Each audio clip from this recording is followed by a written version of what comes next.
पिल्लूच्या अन्नप्राशनची तयारी चालू आहे। एक दिवस आधी रात्री आम्ही हे सगळं करतोय, कारण जास्त काही करायचं नव्हतं, त्याच्यामुळे आम्हाला सोयीस्कर पडेल। सो बिग बॉस एन्जॉय करत करत आम्ही या सगळ्या गोष्टी इथे करत आहोत आणि पिल्लूही मस्त बघतोय सगळं, त्यालाही खूप मजा येते। हॅलो अन्वित,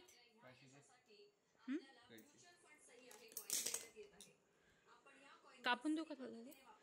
सो इथे हे आमचं करणं चालू आहे। टिकून राहील ना ते असं? ठीक आहे ना, चल आता आम्ही हे काम करतो, भेटूया नेक्स्ट।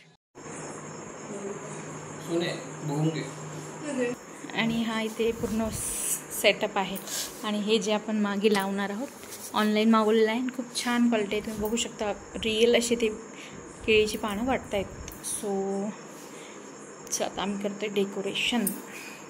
इथे हा बॅकड्रॉप आम्ही असं लावणार आहे, लावून घेऊ, मग नंतर त्याला ओढता येईल सेंटरमध्ये, है की नाही?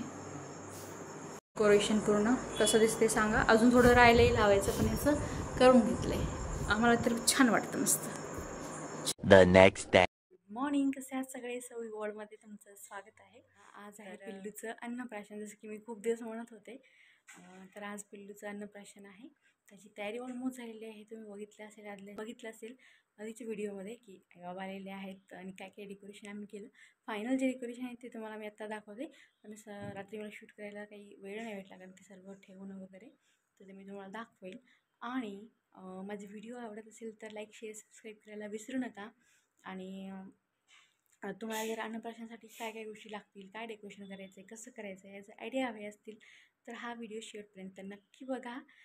खूप तुमच्या सगळ्या गोष्टी सॉल्व होतील आणि कसं काय करायचं हे सुद्धा मी तुम्हाला सांगते। आणि पिल्लूचं आता झोपलेलाच आहे, सगळ्यांचं आपलं रुटीनचे कामं चालू आहेत आणि पिल्लूला सगळं आपल्याला आज पूर्णावरणाचा स्वयंपाक असतो आपला महाराष्ट्रीयन, तो सुद्धा चालू आहे। इथून पुढे काय आहे हे आपण बघूया। चला तर सर्वप्रथम देवीचं दर्शन घेऊन येऊयात। पूजा झालेली आहे, स्वयंपाक झाला आहे, भेंडी आपली, हे सगळं वरण, कोशिंबीर, आलूची भाजी, सगळं पिल्लूच्या ताटासाठी भात, हो ना, आणि हे आपलं ताट इथे पिल्लूच्या जेवणाचं। थोडं बहुत जे सामान राहिलं ते सुद्धा इथे ठेवायचं आहे।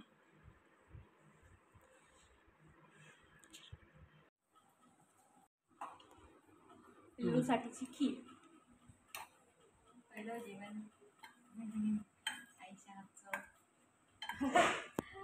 रेसिपी इथून पहिले पुढे आधी मी करायची यूट्यूबसाठी, आता पिल्लूसाठी रेसिपी करायची। फायनली खीर वगैरे झाली, बाहेरचं डेकोरेशन पण झाले, तुम्हाला दाखवते। केलं पण ते काही वेळ नाही भेटला व्हिडिओ शूटिंग करायला। आता हे डेकोरेशन आहे, छोटे खाणी मस्त आपलं छोटंसं केलेलं आहे हे, आणि पण जरा बदलीच आहे। आणि त्यानंतर मी गेले रेडी व्हायला। पिल्लू ही आजीने त्याला रेडी केलं होतं आणि माझं पिल्लू छान गोडूला मस्त दिसत होतं आणि आम्ही फोटोज काढले काही। तो मात्र एकट्या सगळीकडे बघत होता, त्याला वाटत होतं की हा काय प्रकार आहे, तो मात्र हसत नव्हता आणि आम्ही त्याला हसवण्याचा खूप प्रयत्न करत होतो। तर सर्वांसोबत, आजी आजोबासोबत, मावशी, भैया, सगळ्यासोबत इथे छान छान फोटोज काढले आणि त्यानंतर घेतलं त्याला आंघोळ घालायला।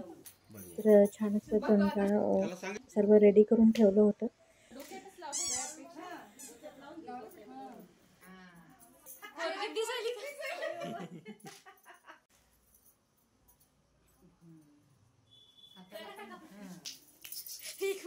तर इथे पिल्लूची छान छान अशी क्लोजअपटी काढून घेतली, त्यानंतर त्याला आंघोळ घालायला घेतलं आणि तोही मस्त शांत असा बसला होता।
सो आंघोळ झाली. त्यानंतर पिल्लूला इथे रेडी करायला घेतलं. त्यासाठी छान कुर्ता आणि पैजामा घेतला होता. त्यानंतर त्याला सर्व दागिने घातले. छान असं ड्रेसअप केलं आणि त्याला थोडीशी झोप पण येत होती, त्यामुळे पटापट आम्ही सर्व आवरलं. पद्धतीने माझं गोडूला इथे अन्नप्राशनसाठी रेडी झाला. आणि नेक्स्ट ब्लॉगमध्ये तुम्हाला पाहायला भेटेल की ऑल ओव्हर डेकोरेशन कसं केलं आणि पिल्लूला खीर आवडली की नाही आणि का करतात अन्नप्राशन संस्कार.